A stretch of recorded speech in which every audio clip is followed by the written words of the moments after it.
Equity shares తెలుగుకి స్వాగతం. ఈరోజు మార్కెట్ విశేషాలతో ముందు మాట్లాడుకుందామండి.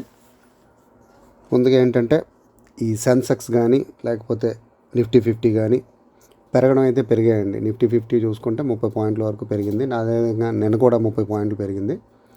కానీ ప్రపంచ మార్కెట్లు అన్నీ కూడా డౌన్లో ఉంటున్నాయన్నమాట. గత 2 రోజుల నుంచి అమెరికా మార్కెట్లు అన్నీ డౌన్లో ఉన్నాయండి. అదేవిధంగా మన మార్కెట్ దాని మీద డిపెండ్ చేసుకుంటే రేపు ఎల్లుట్లో ఎప్పుడైనా సరే నెగిటివ్ అయ్యే అవకాశం ఉందన్నమాట. ఈరోజు నెగిటివ్ అయ్యి కూడా పాజిటివ్లో రావడానికి కారణం ఏంటంటే ఈ ఐటీ ఫార్మా షేర్స్ అన్నీ కూడా బాగా ర్యాలీ చేయడంతో పాజిటివ్లోకి వచ్చిందండి. అది తక్కువ పాయింట్లు అయినా కానీ ఇక్కడ ఉన్న షేర్స్ మనం చూసుకుంటే నిఫ్టీ 50లో చూసుకున్నా సరే 21 మాత్రం పాజిటివ్, 29 నెగిటివ్ అండి. అంటే నిఫ్టీ 50 30 పాయింట్లు పెరిగినా కానీ మైనస్లో ఉన్నట్టే లెక్క. ఎందుకంటే 29 డౌన్ అయిపోయాయి షేర్స్. అదేవిధంగా ఓవరాల్ మార్కెట్ స్టాటిస్టిక్స్ చూసుకున్నాం అనుకోండి, 1176 పాజిటివ్లో ఉంటే 1549 డౌన్ అయ్యాయండి, ఫాల్ అయ్యాయి. కాబట్టి మార్కెట్ పాయింట్స్ అయితే ఇంక్రీజ్ అయ్యాయి, ఇండెక్స్ అనేది పెరిగింది, కానీ షేర్స్ అనేవి మాత్రం తగ్గుతూనే ఉన్నాయండి. తర్వాత ఈ పెరిగిన వాటిల్లో ముఖ్యంగా ఎన్బిసిసి, ఇది పిఎస్యు షేర్ అండి, గవర్నమెంట్ షేర్. ఇదేంటంటే బోనస్ అనౌన్స్ చేయడంతో ఒక్కసారిగా 18%, 20% వరకు పెరిగి మళ్ళీ చివరికి 10% దగ్గర క్లోజ్ అయిందండి. అదేవిధంగా నిన్న డేటామాటిక్స్ కోసం చెప్పుకున్నాం కదా, అది ఈరోజు 10%, 12% వరకు పెరిగి మళ్ళీ 3.5% వరకు ఎంతవరకు క్లోజింగ్ అయిందండి. ఎందుకంటే మైక్రోసాఫ్ట్ తోటి వాళ్ళు టైఅప్ అవడంతో నిన్న 20% పెరిగింది, ఈరోజు 3.5% పెరిగిందండి. అంటే మార్నింగ్ అమ్ముకునే వాళ్ళకి 10% పెరిగిన తర్వాత మంచి లాభాలు వచ్చి ఉంటాయి. తర్వాత ఏంటంటే మిక్ ఎలక్ట్రానిక్స్ అనేది ఉంది కదా, దానికి 254 కోట్ల వరకు ఆర్డర్ వచ్చిందండి. దానివల్ల ఈ షేర్ కూడా ఈరోజు 5% అప్పర్ సేల్ పడిందండి. ఈ షేరు రేపు కూడా అప్పర్ సేల్ పడే అవకాశం ఉందండి. ఈరోజు ఒక చిన్న ఐపీఓ అండి, సహ్ని ఆటోమొబైల్స్. ఇది 12 కోట్లు అనుకుంటే ఈరోజు 4800 కోట్లు విలువైన బిడ్స్ వచ్చి దాఖలయ్యాయండి. అదేవిధంగా రిలయన్స్ అండ్ డిస్నీ రెండు కూడా మెర్జింగ్ కోసం 70,000 కోట్ల మెర్జింగ్ కోసం సిసిఐ అనేది వాళ్ళకి ఆమోదం ఇచ్చిందండి ఈరోజు. తర్వాత జొమాటో, ఈ పేటిఎంకి సంబంధించిన 2 అనుబంధ సంస్థలు WEPL అండ్ OTPL, వీటి రెండింటినీ కూడా ఇది కొనుగోలు చేసిందండి. ఎందుకంటే ఎంటర్టైన్మెంట్ టికెటింగ్ కోసం అండి. అదేవిధంగా మనం ఎప్పుడు చెప్పుకుంటున్న సుజలాన్ ఈరోజు కూడా పాజిటివ్ అయిందండి. ఇవి ఈరోజు మార్కెట్ విశేషాలండి. ఇప్పుడు నెక్స్ట్ ఏంటంటే రేపు జరగబోయే మార్కెట్ కోసం మనం మాట్లాడుకుందాం. ఐజీ పెట్రోకెమికల్స్ లిమిటెడ్ వాళ్ళు ఏంటంటే డివిడెండ్ అనౌన్స్ చేశారండి. ఒక షేర్కి ₹7.50 అండి. ఇది starting date 30th August, closing date అనేది సెప్టెంబర్ 3rd. అదేవిధంగా శీతల్ కూల్ ప్రొడక్ట్స్ లిమిటెడ్, వీళ్ళు ఏంటంటే జనరల్ మీటింగ్ అండి, యాన్యువల్ జనరల్ మీటింగ్ అని చెప్పేసి పెట్టుకున్నారు. వీళ్ళు కూడా డివిడెండ్ అనౌన్స్ చేసే అవకాశం ఉందండి. మెడికో రెమెడీస్ లిమిటెడ్, వీళ్ళు కూడా జనరల్ మీటింగ్ అండి. తర్వాత ఏఎంజే ల్యాండ్ హోల్డింగ్స్ లిమిటెడ్, వీళ్ళు ఒక షేర్కి 20 పైసలు డివిడెండ్ అనౌన్స్ చేశారండి. ఇది కూడా starting date 30, closing date 6th September అండి. తర్వాత నీరజ్ ఇస్పేట్ ఇండస్ట్రీస్ లిమిటెడ్, వీళ్ళు యాన్యువల్ జనరల్ మీటింగ్ అండి. తర్వాత పదుంజీ పేపర్ ప్రొడక్ట్స్ లిమిటెడ్, వీళ్ళు ఒక షేర్కి 60 పైసలు డివిడెండ్ అనౌన్స్ చేశారండి. జమ్నా ఆటో ఇండస్ట్రీస్ లిమిటెడ్, వీళ్ళు ఒక షేర్కి ₹30 చొప్పున డివిడెండ్ అనౌన్స్ చేశారండి. ఇది 30th August, starting date 5th September, closing date అండి. శ్రీరామ్ మల్టీటెక్ లిమిటెడ్, ఇది యాన్యువల్ జనరల్ మీటింగ్ మాత్రమే అండి.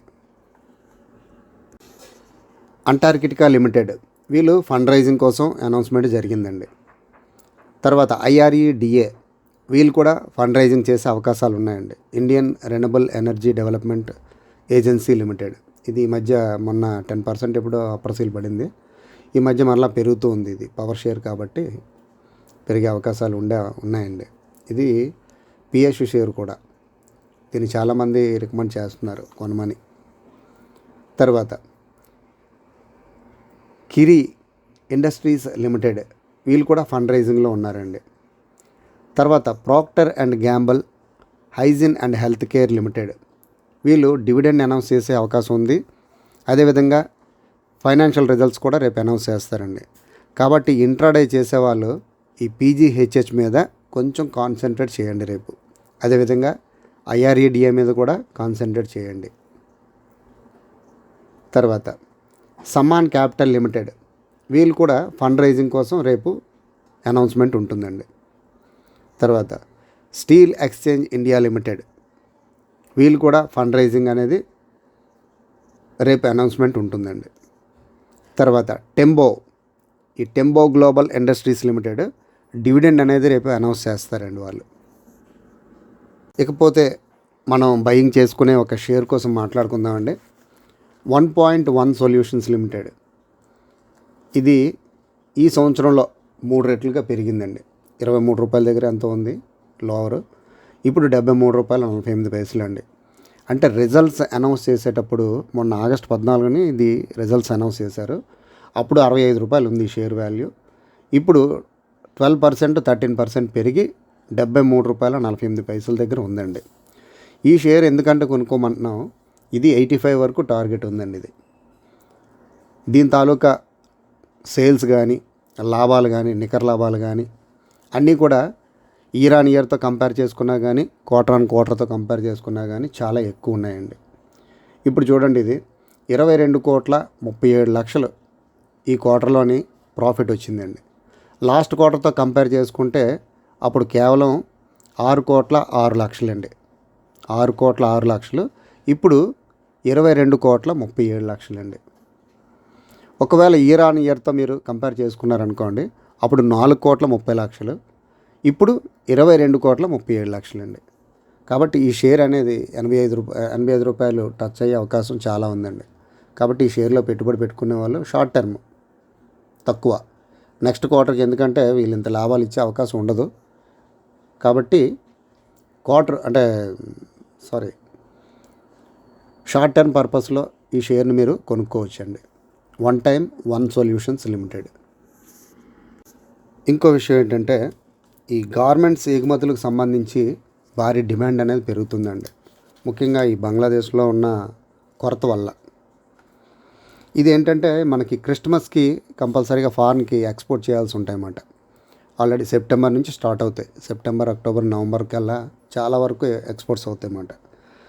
అది ఎక్కువగా మనకి అరవింద్ ఫ్యాషన్స్ అనేది, అదేవిధంగా వేదాంత్ ఫ్యాషన్స్, అంటే ఈ ఎగుమతులు చేసే గార్మెంట్స్ అనేవి ఎగుమతులు చేసే కంపెనీ అనమాట.